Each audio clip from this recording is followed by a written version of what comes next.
गोड़ लगा थे भाई। हाँ, जाता नहीं। खुश रहा खुश रहा। हाँ चलो। चला।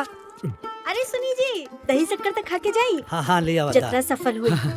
हाँ ले आवा। अब साइकिल का सागिल बा, कहीं न कहीं बिया ठीक कहिए के माने के बा ले आवा। हाँ अरे हम अपन चपलवा भुला गए नहीं, देखा तनी। हाँ लेके आवत। ए भौजी, हाँ हमनों को दही खिया के यात्रा बना दा। हाँ दीदिया हमरो किया बा। भला। अरे बेटा विद्या, जी नौका चपलवा ले आओ बेटी।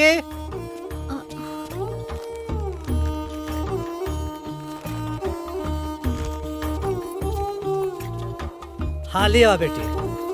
दा ली। अरे देवी माँ का कृपा रहे कि शादी ब्याह सब अच्छे से पक्का हो जाए। न तो कहल जाला कि बेटी का बिया पक्का करे में बाप का चप्पल किया जाला। अरे अम्मा जी सब बोली ना। अरे माई तू भी कुछ भी बोले ली ना, सब बढ़िया हो गए। चला चला चला लो।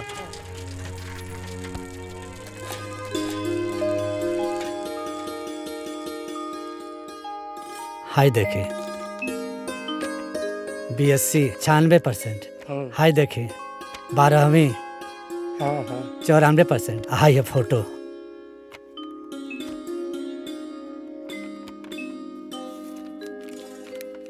ये मार्कशीट और नंबर से हमरा के कोनो मतलब नहीं खे।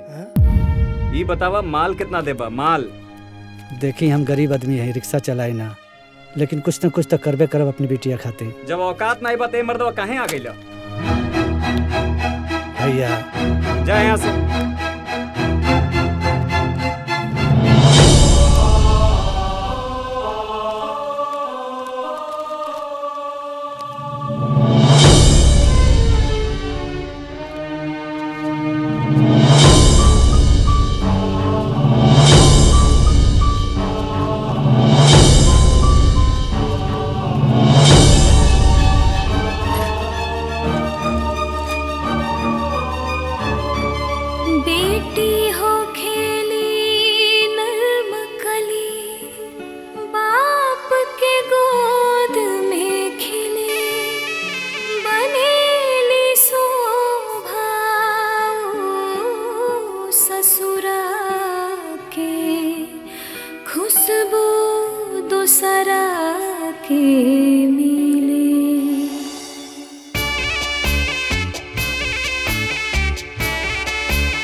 पागल हुआ तारा जैसन लड़की के साथ अपना लड़का के शादी कराए। निकल निकल निकल।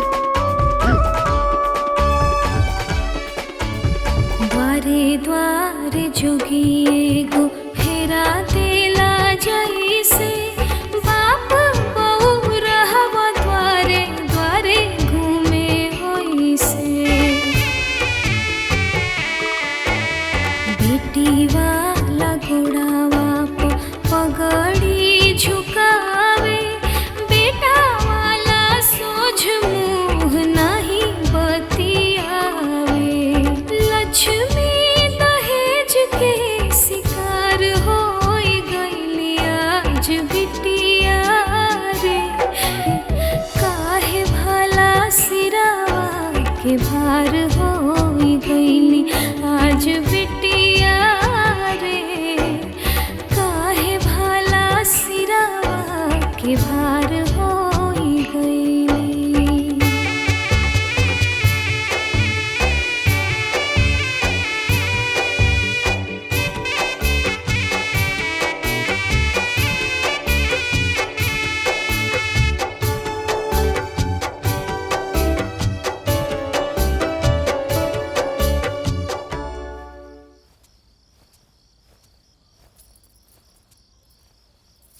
का बात बजी रवा की नींद नहीं खियावत?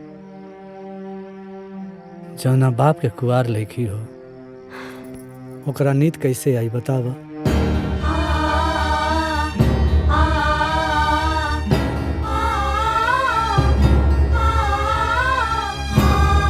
रवा सुत जाए, सवेरे बिहाने लड़का देखे जाए के बानू।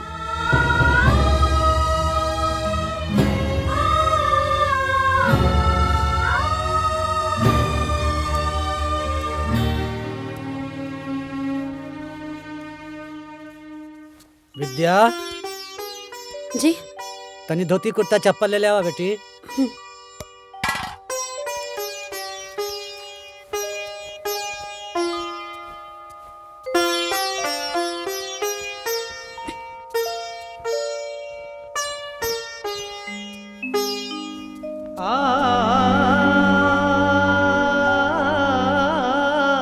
कहल जाला कि बेटी का बिया पक्का करे में बाप का चप्पल किया जाला।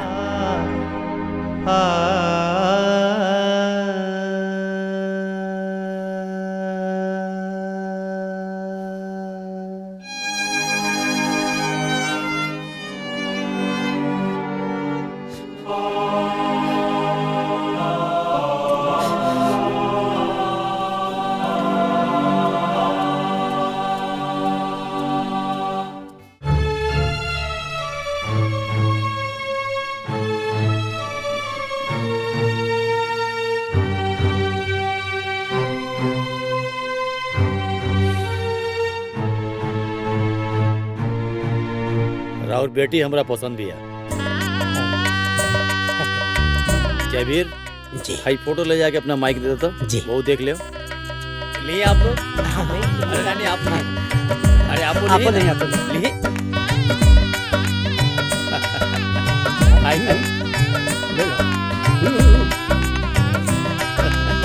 अच्छा, माइक की पसंद भी है। चलिए भाई, होम मिनिस्ट्री के भी परमिशन मिल गई और अब हम प्रशांत के फोन करके बुलवा लेता नहीं, राहुल लोग भी मिल ली। ना ना और का जरूरत बा, घर भर सब देख ले लस। शादी ब्याह के बातचीत कर जाओ। देखिए भाई, हमरा बेटवा के अब ही जन कल्याण बैंक में प्यून के जॉब लागल बा। और जब हम बड़कू के ब्याह कईनी ना तो एको पैसा दान दहेज ना मंगनी। बाकी ये जान ली कि जौन भी बाराती लोग बारात में गइल रहे ओकरा लोगन के आज भी वो बिटिया के स्वागत याद बा। इतना जोरदार स्वागत कइलस जी। हमरा के तो राउर से यह कहे के बा कि हमार बेटा शान से कह सके कि ओकर बियाह उचित सम्मान के साथ भइल रहे और हमहु शान से कहीं कि रउआ हमार समधी हैं जी। रउआ यहाँ हमार समधियान है जी जी। हमरा आंगना ले लेके राउर मंडप तक जे भी देखे ना वो खुश हो जाओ, हम इहे चाहता नहीं। हमार एक बिटिया भी है। अच्छा अच्छा, स्वागत में कोनो कमी ना रखब। बस बारात लेके पहुंच जाए। हाँ।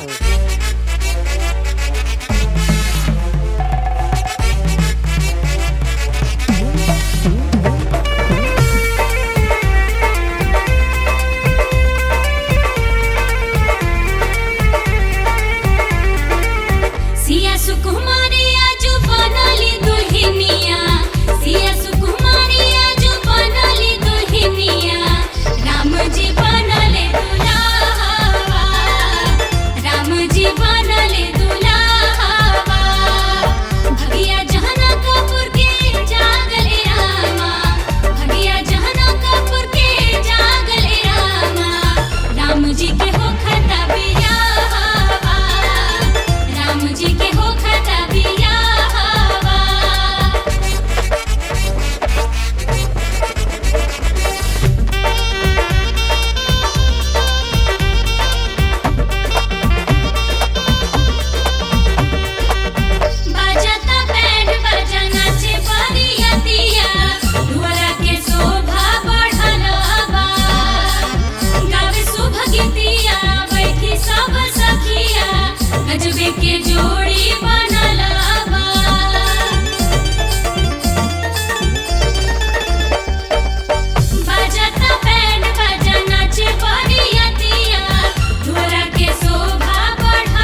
रोके गोपाल बाबू।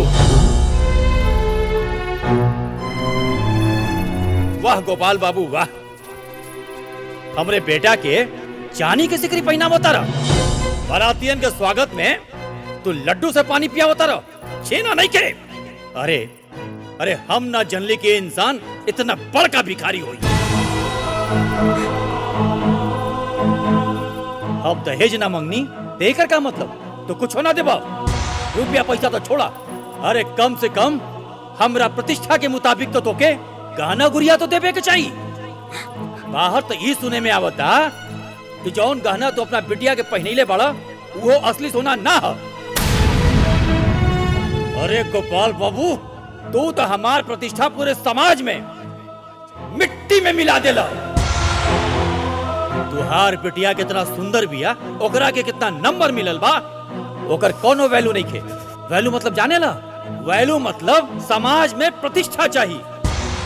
जाना तारा पतो तो कैसनो चल जाई, बाकी लोग का देखेला, दान देखेला, दहेज देखेला। अरे जब तुहारा औकात ना रहल तो काहे हमरे दुआरी पर अइला। एक बात कान खोल के सुन लो गोपाल बाबू कि भिखारी के दामाद भिखारी होला।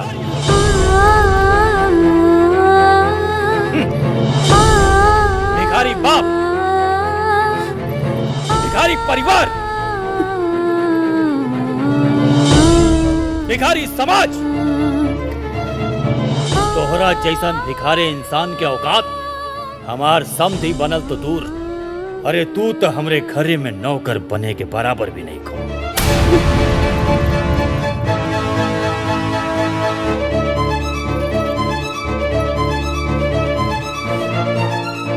चल चलो जल्दी चल।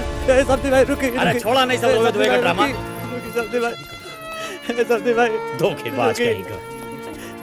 सब्जी भाई, हमारी बेटी की जिंदगी बर्बाद हो जाए।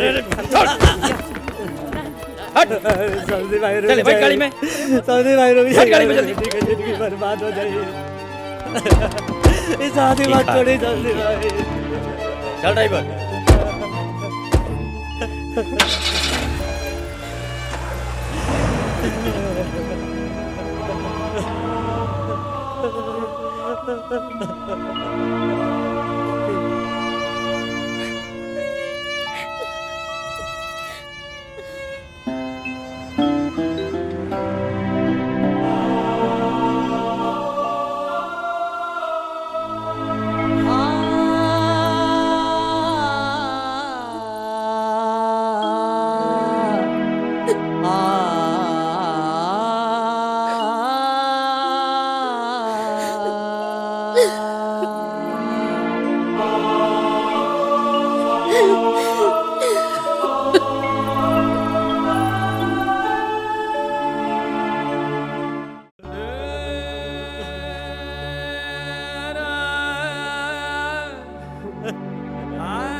पापा, बड़का पापा, बाहर केहू आइल बा।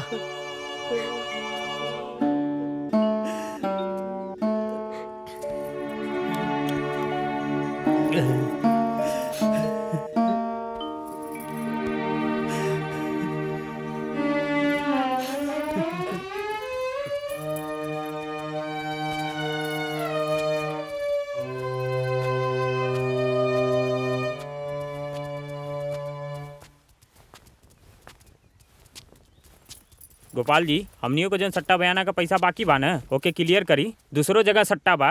देखी अब रात वाली बात है, जानते बानी बारात वापस चल गई। हाँ, बारात वापस चल गई तो चल गई, हमार टेंट तो खड़े न बा महाराज। हम अब आप लोग के कैसे समझाई, सब माटी हो गई। अरे मर्दे, का मजाक करता रहा? खाना केहू खाए चाहे ना खाए, हम तो बनोले बानी ना। और हमार रात भर जनरेटर हमार चलल है, ओमन डीजल पड़ेला, जवन डीजल ना पैसा कावेला। देखी अब हम आप लोग के सट्टा के बकाया देवे के स्थिति में ना आई। बड़ा बेशरम आदमी बाड़ा महाराज तू था। 40,000 का सट्टा है और कहा तारा की देवे की स्थिति में नहीं के हम। अरे शादी करे से पहले सोचे के चाहिए ना कि हमार कितना औकात बा, और चल देहले शादी करे। जब औकाते न रहा तो काहे कैला? अरे भाई साहब, आप तो ऐसा बात करते हुआ जैसे काले हम लोग घर छोड़ के भाग जाए। ठीक है बड़ो तारे मर्दे, हौ जोन ब्याज पे रुपया ले ले पड़ा ना, हमारा आजा चाहे पूरा मूलधन। अरे आपके तो ब्याज मिला था ना। एक और मतलब भइल बा, कल के दुनिया छोड़ के चल जाइए तो पैसवा के तू देबो। देखा भैया, देखा सुना, अब तो हम लोग हमके मारू देबा ना, तब हम कुछ न कर पाए, मजबूर बानी। बाकी आप लोग से 1 महीना का मोहलत मांगता नहीं, हम एक एक पैसा आप लोग का चुका दे, हमके दे दी। 1 महीना से 1 दिन भी बेसी भइल न तो 1 मिनट ना लगी बेइज्जत करे में हमरा के, बुझला? पूरा इज्जत ले भी तब। चला, दिमाग खराब हो गए, सम्मान दे। हाँ सेठ एकदम सही कहा तारा। देखला बेटा, इहे दुनिया हो। अरे तू एकर पढ़ाई में जितना पैसा तू खर्चा कैला, अगर उनमें से 2 पैसा बचा करके दहेज में मोटरसाइकिल अगर दे देला रहता ना तो ये अनपढ़े रहत। लेकिन एकरा के गाड़ी का कबारे में बैठा के ले जातन सन। अरे आज के युग में भी लड़की का डिग्री का कौनो महत्व नहीं खे। जौन होके के रल हो गइल, तोहार मान सम्मान तो कुल मट्टी में मिला देलस ना तोहार डिग्री वाली बिटिया। और वो डिग्री लेके का करी? तोहार मान सम्मान वापस कर दे का?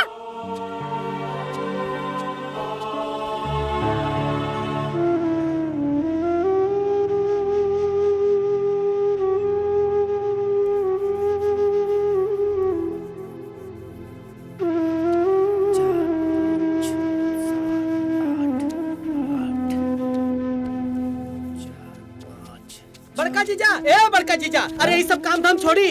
अरे एगो हम बहुत बढ़िया खुशखबरी लेके आयल बानी। अरे कहाँ खुशखबरी है? अरे सुनबो तो मन खुश हो जाई। अरे महाराज बताइए कर बा। ना, हम यहाँ केहू के कुछ ना बताए, रउआ लोग चली भीतरी, हम सब केहू के सामने बताए। चली चली चली चली, आई आई आई आई, चली चली, बहुत निर्मल खुशखबरी बा। चली, चली, चली, आई, आई, आई, आई। अरे आई लो, ए दीदिया, ए बतवा जी, अरे सब केहू बहरी आई लो। का भेल रे? एगो खुशखबरी लेके आयल बानी हो। अरे कौन सा खुशखबरी बा? अरे ललिता गांव में ताजा ताजा एगो ब्याह टूटल बा, और एक घर निमन, परिवार निमन, हम तो बातों कर ले बानी। अच्छा, जानता नहीं, ब्याह तो यूं हो यूं, खाली हमनी सबके पहुँचला के देरी बा। अरे बेटा, इतना बढ़िया चांस तो बहुत कम मिलेला।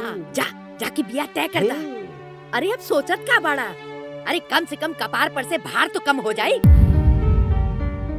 हाँ जीजा जी, ऐसा मौका छोड़े के नहीं खे। अरे यह सीजन में बाजा बाजी, और सबसे बड़का बात ये बा कि लड़का पार्टी भी तैयार बा। लेकिन बाबू, ब्याह टूटल कैसे? अरे दीदिया, ओकनी के दुआ से ना करे के रहल, और लड़का दुआ बा, और उम्र लगभग 42 साल के हुई।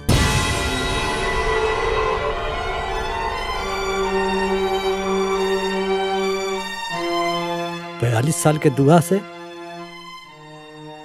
हम अपने बेटी का ब्याह ना करब।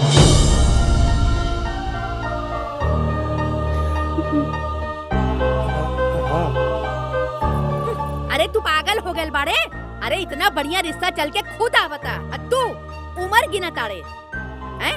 अभी इतना समस्या भइला। अरे 1-2 साल के बाद में एकरा के दुआ हो न पूछी। वाह दादी, अब हम रउआ खातिर इतना बड़का बोझ हो गई नी कि रउआ ही कुल सोचता नी। ए बबुनी, ई पढ़ाई लिखाई कुछो ना होखेला। अपन बाप का बेइज्जती भुला गइलू का? आय, अरे तू का चाहता रू कि तोहार बाप तोहार बिया का चिंता में फांसी लगा कर मर जाए का? आय, अरे ई पगला तोहरा के पढ़ाई ना करेले था, ई अपन मौत के रास्ता तैयार कइले था। बस करी दादी, बस करी। अरे हमू भगवाने के दिहल औलाद हई, और वो एगो बेटी हई जेकरा की पूरी दुनिया में घर के लक्ष्मी कहल जाला, लेकिन अपना बाबूजी के मजबूरी की वजह से हम घर के लक्ष्मी से सीधा बोझ बन गई नी। ऐसा कौन गलती कैले बड़े पापा? हाँ? बस हमरा के पढ़ा लिखा दिया ले ही है ना।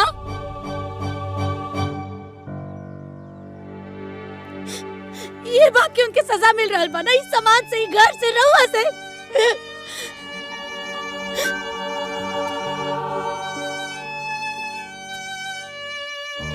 बाबूजी, रहुआ हमेशा दुनिया के परवाह कैले बिना हमरा के पढ़ौनी लिखौनी यहाँ तक पहुँचौनी। अरे इतना तक क्यों पिता अपना बेटा खातिर भी ना करे जितना रहुआ अपना बेटी खातिर कहनी। बस एक बेर और भरोसा करी पापा, एक बेर और। बस हमके एक मौका चाहिए। हम आगे पढ़ल चाहता नहीं पापा। हम पढ़ लिख के इतना सक्षम बनल चाहता नहीं, इतना सक्षम बनल चाहता नहीं कि सब लोग के बताएं। अगर हमारे बाबूजी बचपन से लेके आज ले हमारे दहेज इकट्ठा कैला के बजाय हमरा के शिक्षित बनौले तो वो बहुत सही कैले। हम इतना काबिल बनल चाहता नहीं बाबूजी कि हमारे बाबूजी के दूल्हा खोजे खातिर दूसरे लोग के पास जाने की जरूरत ना पड़े। दुनिया भर के लोग रिश्ता लेके हमारे बाबूजी के द्वार पर आए। बस इतना ही सक्षम बने के बाप के।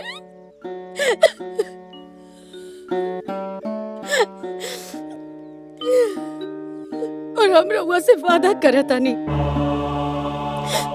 हमरा वजह से जे केहू भी रउआ की बेइज्जत कैले बा, हमके पढ़ौला के वजह से जे केहू भी रउआ के हीन समझ ले बा, उस सब लोग के सामने रउआ फक्र से कहा कि हमार बेटी हमार शान ही है।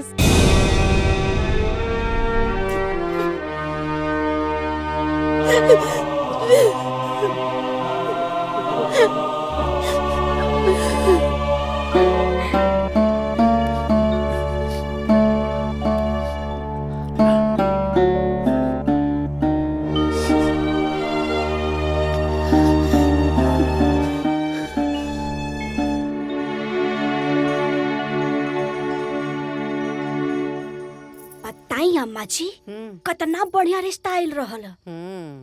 बाकी ना जाने कतना बेइज्जती लिखल बा। बबुनी शहर जात बाड़ी।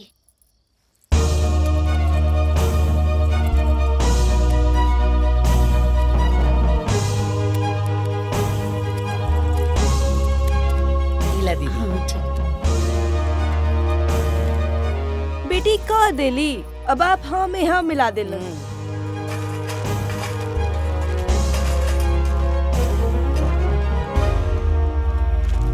एको बेर रउआ से ना पूछाइल ह। हमरा तो कुछ कहे ही के नहीं खे। जेकरा जौन मन करे ऊ करे, जहाँ जाए के बा उहाँ जाए।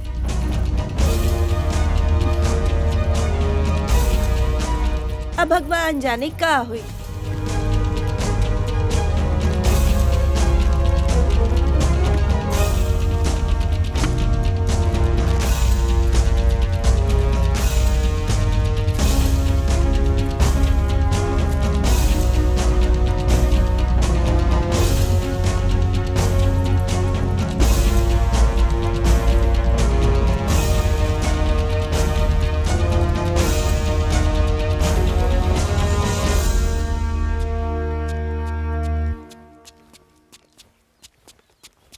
मुन्ना भी पकड़िया।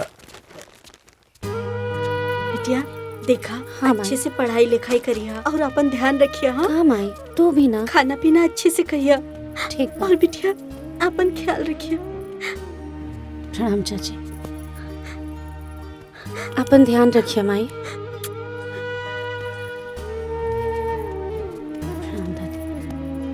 बेटी, तोर बाप तोरा के कमा कमा के पढ़ौले साव।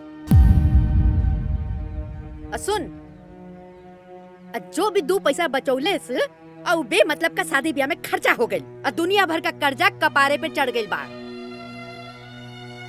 पूरे समाज में बाप के बेइज्जती करा के आगे पढ़ाई करे जाता रे। अरे ऐसा ना हो कि तुम्हारी पढ़ाई के चक्कर में हमार बेटा के कफन भी नसीब ना होके।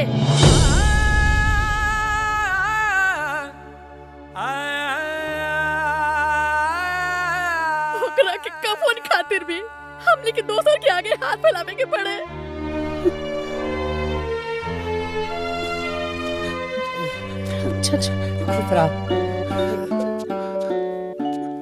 दीदी भले ही बेर तू बढ़िया मत बनैया, जौना चीज के पढ़ाई तू करे जाताड़ू हमें सफल जरूर होइया। रोवा ना बाबू।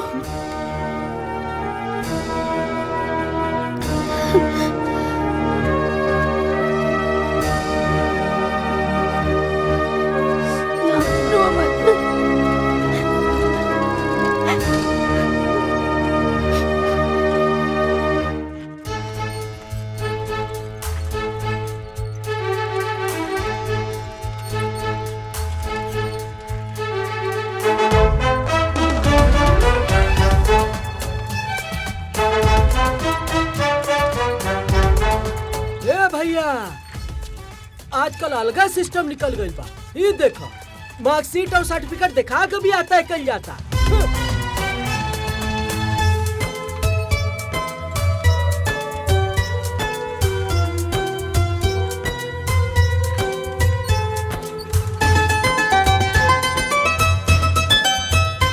ए भैया, कुछ बेटी ऐसन होली जे अपना माँ बाप के सम्मान बढ़ावेली और कुछ बेटी ऐसन होली जे अपना माँ बाप के भाग्य गिरावेली। इनकरा जैसा।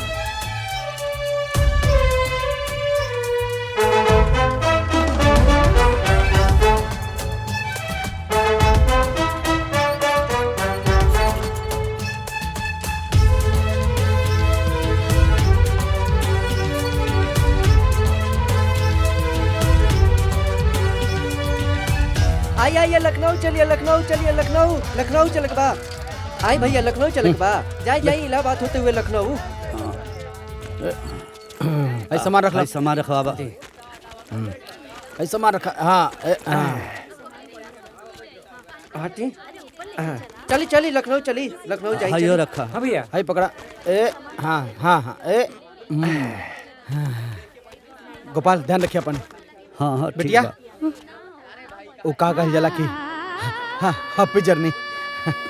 खूब मन लगा पढ़िया ना। जा बेटा।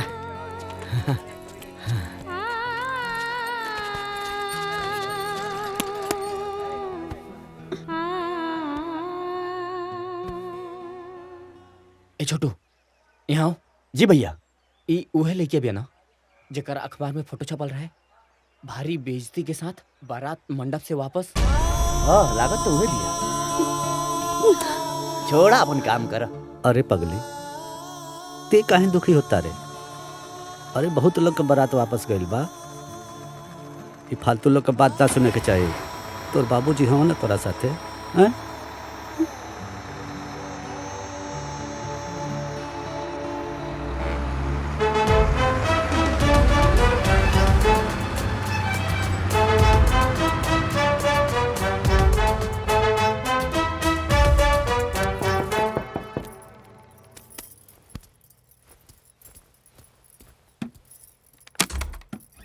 अरे विद्या आवा। हाय दी चाचा। अल्लाह। बैठी चाचा।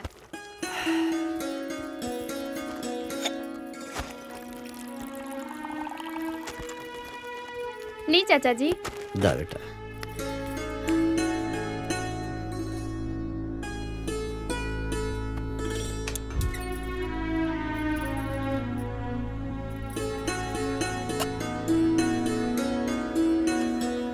बेटी हम जाते हैं। अरे चाचा जी चाय बनाओ तनी, चाय पी के जाए। ना बेटा, लेट हो जाए और रात हो जाए। हाय ला।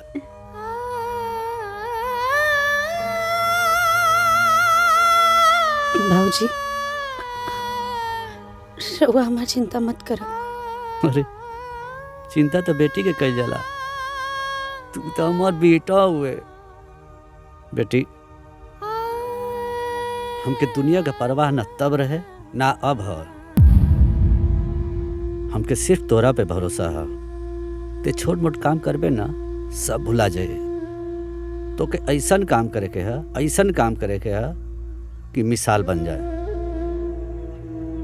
काहे कि तोरा साथे करोड़ों बेटियन का भाग जुड़ल बा। जौन बाप हमने नियन गरीब हुई, तोरा साथे करोड़ों बाप का इज्जत जुड़ल बा। जे हमने नियर बेइज्जत भइल हुई, तो के करोड़ों माई के आंसू पूछे के बाद जे अपना बेटी की ब्याह के चिंता में रात दिन रोवत हुई। लड़की हो हिम्मत से लड़ा। चाचा जी दीदी चलो दीदी कैसे पड़ा? हम बढ़िया दीदी। बाबूजी खुश रह बेटी। प्रणाम बाबूजी। दीदी तोरा के पता बा हम बाबूजी से बहुत जिद करनी, तब हमके लिया के यहाँ। अच्छा कैला। घरों में का बाटे चाचा जी बताई? उनमें गुजिया और अचार देले बाटी तो अच्छा बा। चाची तो हम लोग खातिर। बैठी ना बाबूजी, बैठी। चलो बेटा। हाँ। और बाबूजी माई कैसन बाड़ी? तो के बहुत याद कर ले बेटी। पूछा ना चुनुआ से। हाँ दीदी, आज वो बड़की माई तोहर नाम लेके चिल्लौनी हा, फिर उनके याद आ गल की तू तो घर में है ना कैलू। और चाचा चाची दादी सब लोग ठीक बा बेटा। दीदी तो के पता बा अब माई सुधर गइल बानी, अब वो चोरी ना करेली। ऐसा ना बोले के पागल। ली चाचा पानी पी ली। चुन्नो पहले पानी हाँ, पी ली बेटा। फिर चाय ले आओ तनी। और सुनी आज बिना खइले जाए ना देव।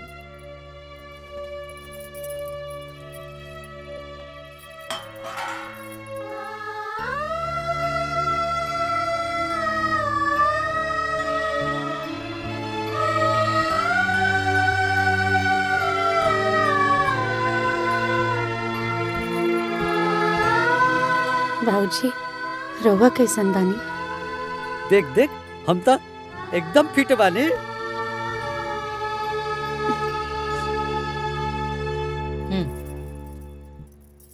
दा हमरा के जा तू चाचा से बात कर।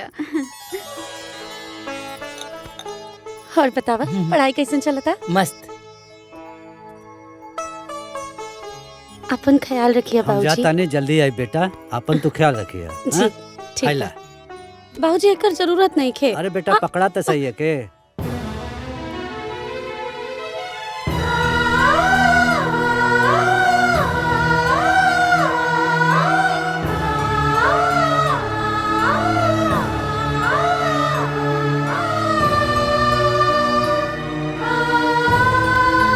खुश रहो।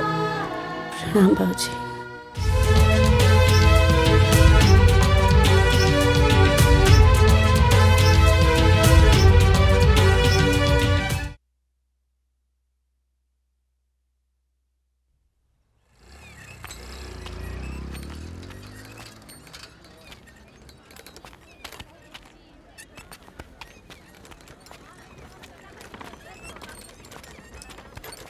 हाँ सर हम यहाँ पे पहुँच गए हैं, अभी थोड़ी देर में वो आने वाली है।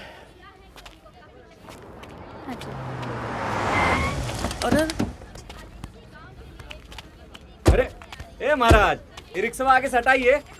साहब हमार बेटी आए वाली भी है, वही के ले जाए हैं। अरे आपकी बेटी प्रधानमंत्री है क्या? 2 कदम पैदल नहीं चल सकती है। अरे महाराज उधर लेके जाइए, ले जाइए। ठीक है। ए, गाड़ी यहाँ साइड में लगाओ। सुनो कैमरा इधर पैन करके रखना, जो भी फुटेज मिलेगा यहीं से मिलेगा। ए सुनो तुम ध्यान से अपना काम करते ए रहना। बाबू क्या आवता कितना कैमरा वैमरा ले करके भीड़ लगौले बाड़ा जा। अरे चाचा एगो लड़की यहवे कोनो गांव के हिया हाँ। जौन बहुत बड़का परीक्षा आईएएस टॉप कैले बिया। अच्छा हमरो बेटी आवत है, वो शहर में पढ़े ले। अरे महाराज पढ़े खातिर त दुनिया भर के बेटी पढ़त तारी सन, लेकिन ई लड़की के तो बातें अलग बा। अब दिमाग मत खराब कर, हमनी के वही के कवर करे आइल बनी सन। चाचा तू जा अपन काम कर, बस आवे के टाइम आ गइल बा।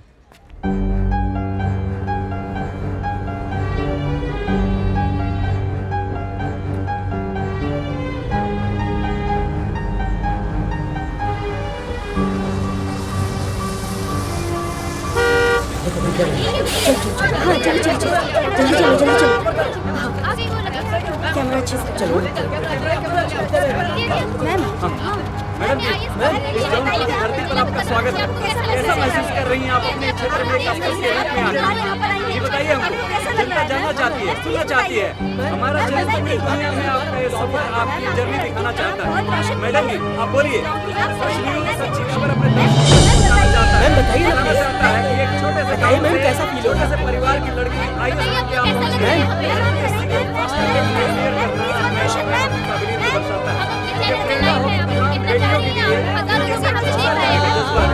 बताइए मैडम, कैसा रहा आपका सफर? कैसे क्लियर किया आपने यूपीएससी का एग्जाम? कितनी मुश्किलें रही, कितनी कठिनाइयां सामने आई? कुछ कहिए मैडम जी, कुछ बोलिए, जनता आपको सुनना चाहती है। इतनी बड़ी सफलता मिलने के बाद एक खामोशी आपको शोभा नहीं देती। कुछ तो बोलिए मैडम, बताइए, कुछ तो बोलना पड़ेगा मैडम, कुछ तो बोलना पड़ेगा, जनता आपको सुनना चाहती है। मैडम हम चाहते हैं कि आप अपनी खामोशी को तोड़िए और अपने सफर की पूरी कहानी अपनी जुबानी हमारे दर्शकों को सुनाइए। कुछ कहिए मैडम। मैडम इस तरह मीडिया के सवालों का जवाब दिए बिना मत जाइए, हमारे दर्शक ये जानना चाहते हैं। मैडम कुछ तो बोलिए आप।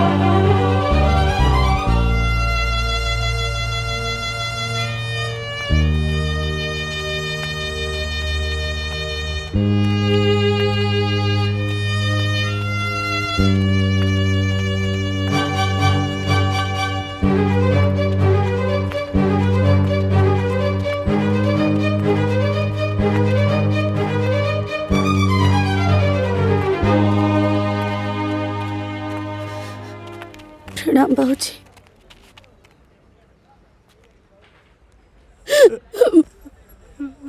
हम आईएएस की परीक्षा में टॉप करने वाली बाबूजी। बेटी बेटा अब हम रिक्शा पर बैठा के झूम झूम के चल आई बात चला अब ना बाबूजी, बचपन से आज ले हम जब भी पास बहनी तब रहुआ हमरा के रिक्शा पे बैठा के घुमौनी, लेकिन आज हम ना, आज रहुआ पास भइल बानी बाबूजी। आज हम ये पूरा दुनिया के बताई कि हम राहुल बेटी है, एगो रिक्शा वाला की आईएएस बेटी। आई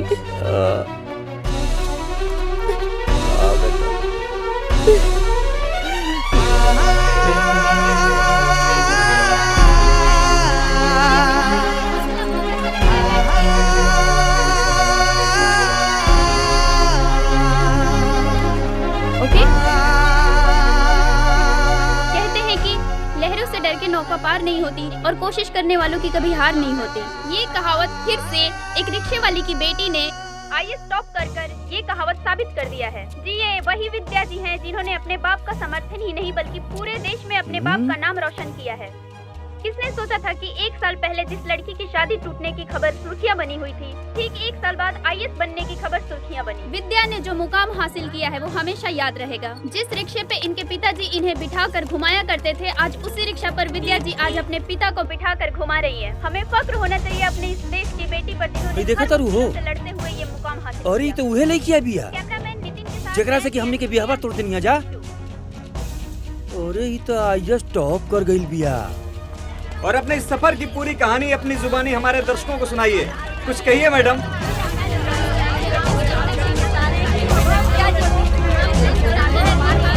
अरे विद्या बिटिया रिक्शा चलावती है।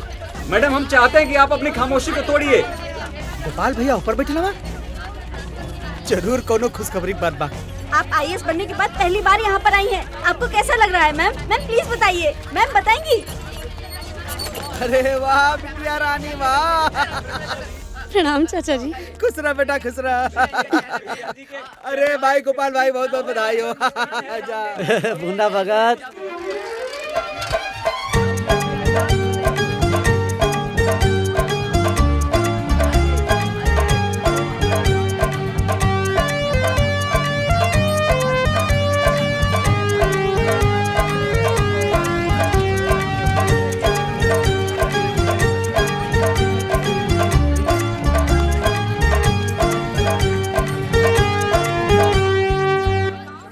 जानते हैं?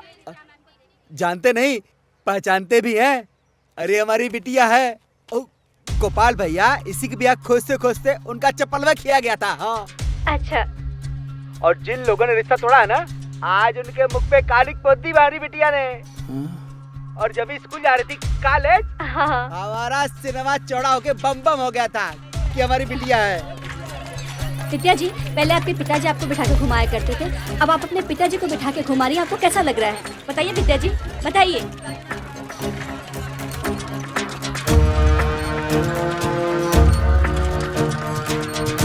अच्छा, यह लड़के बिया बहुत बढ़िया भइल का बारात वापस लौट गई।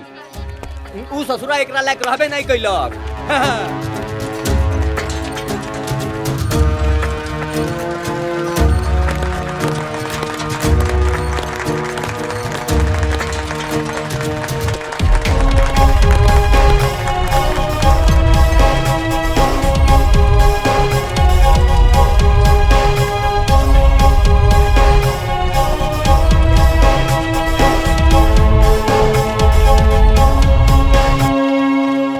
अरे भाई, रिक्शा वाले की बेटी तक कमाल कर गई। अरे भाई, जे पढ़ाई करी उहे ना आगे बढ़ी। अरे भैया, आज हमरा यकीन हो गए, चाहे रिक्शा वाले की बेटी हो या चाय वाला के, लड़की के पढ़ाई के चाहिए। अब हमहू अपना लड़की के पढ़ाई में लिखाए अफसर ही बनाए।